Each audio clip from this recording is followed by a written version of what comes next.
Hi boys and girls, it's Mrs. Embry, and you're probably wondering why on earth do I look kind of like a lion? Well, today I'm going to read you our story of the week, and our story of the week today is called The Lion and the Mouse. So I thought, why not dress like a lion with a big mane, nose, and whiskers? So I'm going to read you the story, boys and girls, okay? Here it goes. The Lion and the Mouse. That's where the lion lives. The lion cubs played happily in the sunshine where their parents slept nearby. The day grew hotter and hotter, so hot the cubs grew tired. One by one, they lay down to rest in the shade near their parents. Only one of the cubs kept on playing despite the heat.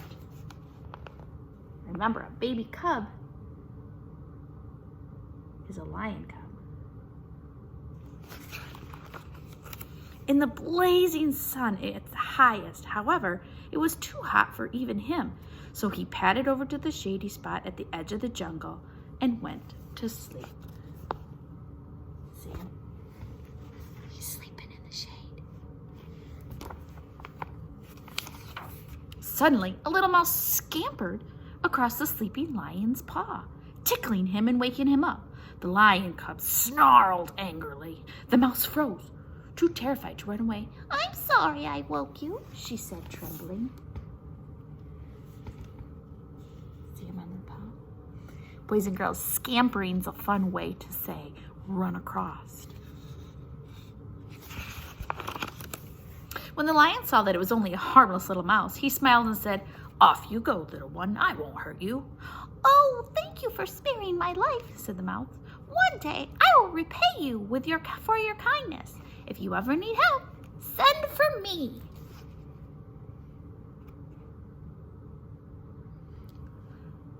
So the mouse was very thankful that the lion didn't eat her. So she said, "One day, if you need help, come send for me." The lion laughed out loud. "Ha ha ha! I'm much bigger and stronger than you," he said, "and soon I shall even be bigger and stronger. A mouse cannot help a lion." Then the lion stood up and stretched and just showed how big and strong he was. Proudly, he walked away. The mouse ran in the other direction. The lion thought, how on earth could a little mouse save me, a big and strong lion? Years passed, and the cub grew into the biggest and strongest of the lions. He now was the king of the beast. He's gotten way bigger now. And he's the king of the beast, meaning he's the king of the jungle. The days were long and hot, and every day at noon, the great lion would go to sleep in the shade. If the mouse happened to run by, she kept well away from his paws.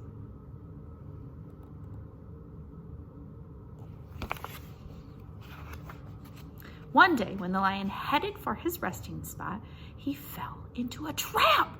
The more he struggled to get free, the more entangled he got himself into the net. Boys and girls, can you say entangled? Entangled means when you get really, really stuck in something. Like if you got a comb entangled in your hair, it means it would be really stuck. So this poor lion, he's really stuck in the net. The king of the beast was caught. He gave a mighty roar. Roar! The roar with rage. He roared in fear. Then he roared for help. The animals of the day heard his call and rushed to him, but none of them could help him. See him stuck? He's entangled in the net. And all of them tried to help, but none of them could. Night fell, and the lion was trapped in the net.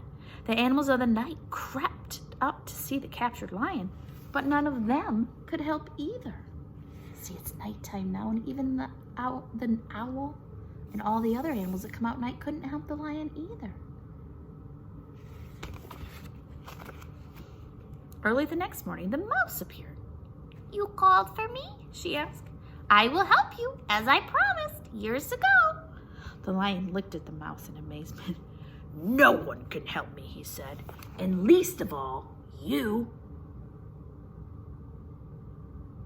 He says, there's no way that little mouse can help a big lion like me. The mouse started nibbling through the cords of the net, one after another. Be patient, lion, she said. Soon you will be free. Before long, the mouse had chewed a hole in the net, and the lion pushed himself through. Oh, look at that. She nibbled and she gnawed and she chewed through the lion's net so he could break free. The lion was free. He stood before the mouse and bowed his head. Thank you, little mouse, he said. I will never again laugh at someone weaker or smaller than myself. To repay your kindness, I promise I will always protect you. And so the lion and the mouse remained the best friends until their end of days.